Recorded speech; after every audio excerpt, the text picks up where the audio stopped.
Hey everyone, Anthony Fantano here, the internet's busiest music nerd, and it is time for another edition of Let's Argue, where I accept your hot takes, your unpopular opinions, your tough questions.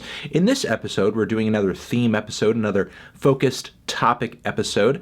I asked you guys what, in your opinion, is the album of the decade. Given that the decade is really coming to a close, I want to know what you thought the best record of the past 10 years was, and why. Let's go! I know that my polo here has the green stripes on it. I wore that to piss you off. T-Pab. It is the most complex, multifaceted, musically excellent, influential album this decade. It's literally a perfect album. Well, even though I did give T-Pab a 10, I do think there are some lines on it, especially the whole Michael Jackson, do you think he did it? You think he touched those kids? That, yeah, I think that's a little silly. I think that there is water to some arguments that there is a portion of tracks around the middle and the second leg that are a little more underwhelming. However, I don't feel every track on T-Pab needs to be a banger. I think that even the tracks that don't go hard, aren't super catchy, do have a lot of lyrical food for thought in them. I love the poetry of the record. I love the progression, the narrative of the record. I would also argue that I don't think the album is incredibly influential, though. I don't hear a whole lot of records week in and week out that I think are heavily influenced by T-Pab. I think there are artists out there that are heavily influenced by Kendrick Lamar and maybe his more commercial, accessible, widely appealing material. But I don't hear a lot of artists out there trying to make a whole lot of T-Pab style records or even albums that borrow from a lot of the same funk and jazz influences as T-Pab. I think comparatively, people like Drake have been far more influential in terms of having their ideas spread more virally. Obviously, I think it's a great record. I have all the praise in the world for T-Pab. I just think the fact that it's a little out there makes it difficult to copy, makes it difficult for some artists to display a very obvious influence from it. Fleet Fox's Helplessness Blues. That album encapsulates everything about being lost in your 20s, one of the greatest sad boy records. Well, when this record dropped, I did name it my album of the year. I do love this album. I do think it's actually heavily underappreciated as far as some of the best records of the decade. It's excellently composed, the songs are great, the production is immaculate, and I certainly agree with what you're saying about the message of the album as well. Your comment here makes me think about what I'm going to do for my year-end and decade lists as far as album rankings go.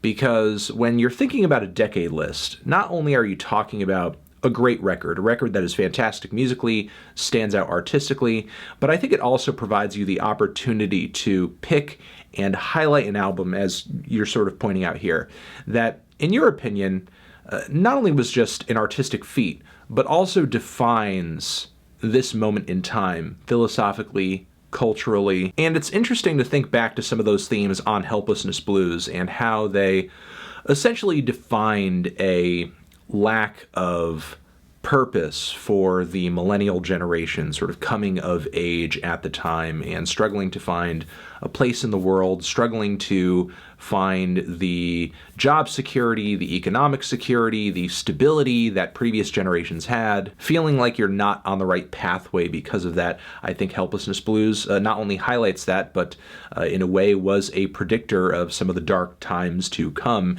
as a result of this perceived and very real unease. Boarding House Reach. It's the most forward-thinking rock album of the last decade or two? More forward-thinking than any rock album of even the 2000s? Even like, I don't know, Battles Mirrored? I mean, I certainly appreciate that Jack White brought in some funk elements and some psych elements and some electronic elements and some soul elements. It's certainly one of the more versatile and out there rock records, as far as mainstream rock is concerned, of the decade. I think it's great. You guys know that I've given the record a very positive review. I just have a hard time seeing it as album of the decade material because there's not a lot about the project that to me defines the decade, highlights what the decade was about. Boarding House Reach, in my opinion, is a great but isolated moment of artistic triumph for Jack White and Jack White only. Angelic to the core, Corey Feldman, easily the most ambitious, luscious, and well-produced projects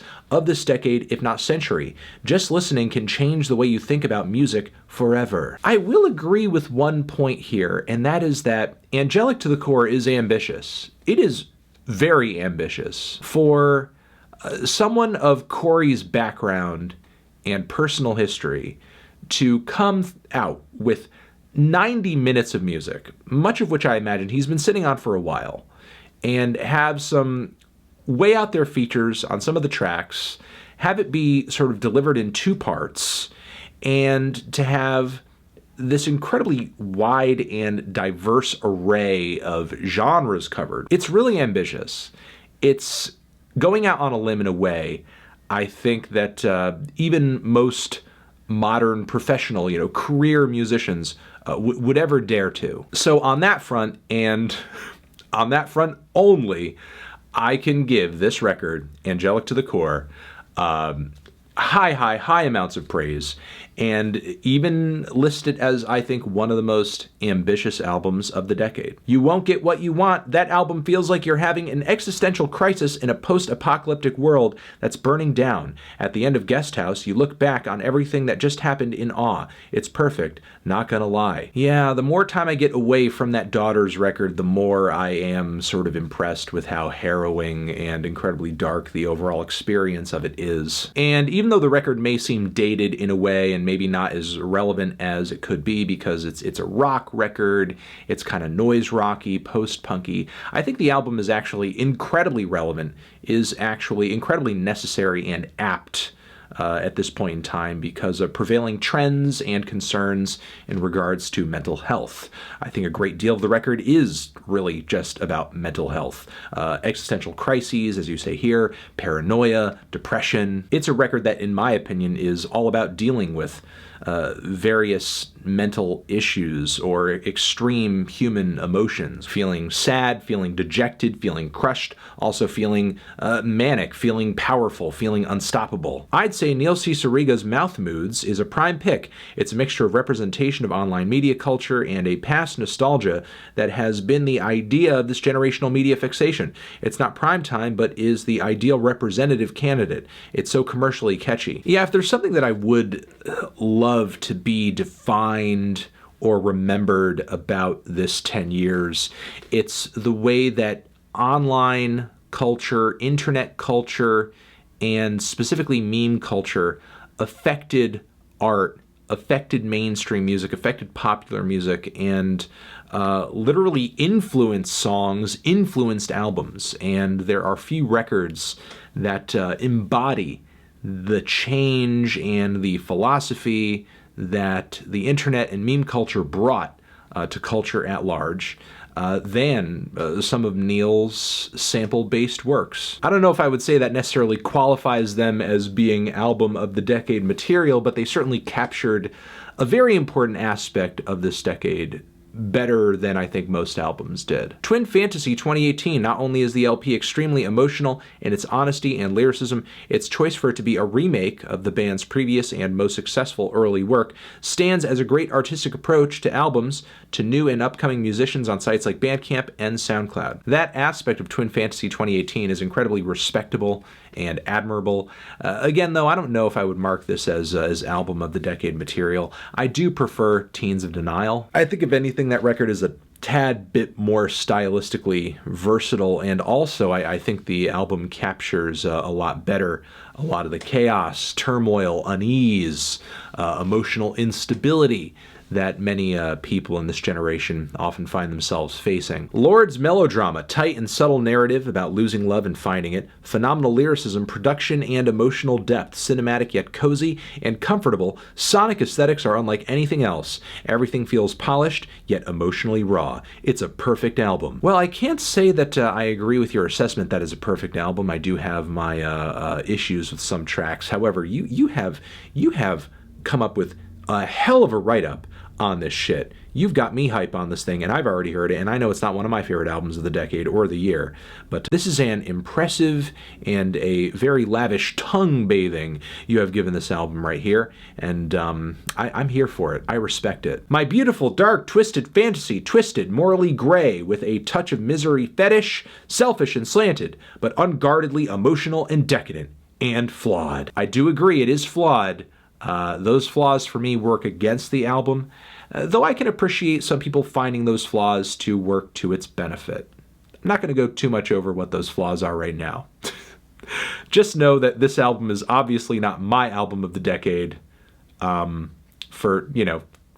for reasons that all of you already know. 22 A Million by Bon Iver is the greatest album of this decade. Superb lyrical themes paired with experimental but flawless production makes one of the most fleshed out and compelling albums of all time. The way Vernon is able to convey his emotions is unquestionably sublime. God, you guys are just like writing some heat in these mini Twitter reviews of these records. I'm loving this passion. I'm loving these descriptors, even if as I think back to my own experience with 22 A Million, it was entirely different and I would say rather radically different, and I don't care for the record at all. As much as I do enjoy a little material there, a lot of Bon Iver's early stuff, some of the best tracks off of his latest record, I just don't feel like he vocally speaks to me like he does some people, and I'm happy. I'm happy for those individuals. I'm glad that there are people who hear Bon Iver with the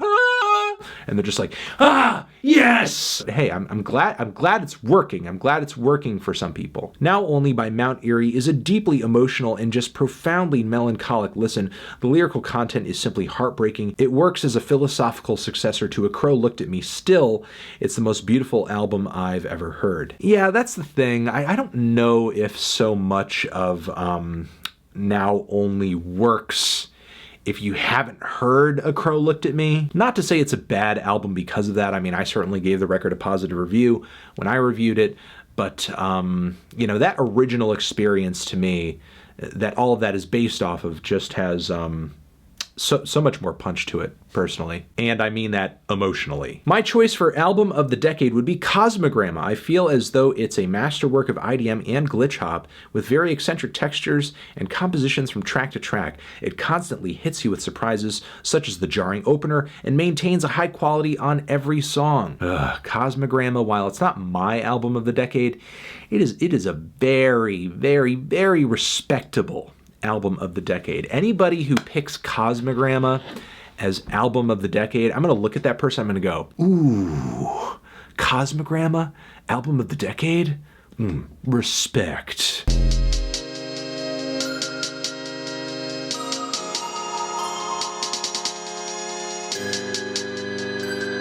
And that is going to be it for this episode of Let's Argue. Thank you very much for watching. You're the best, you're the best, you're the best, you're the best.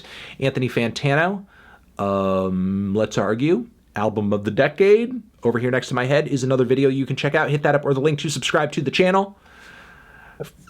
Forever.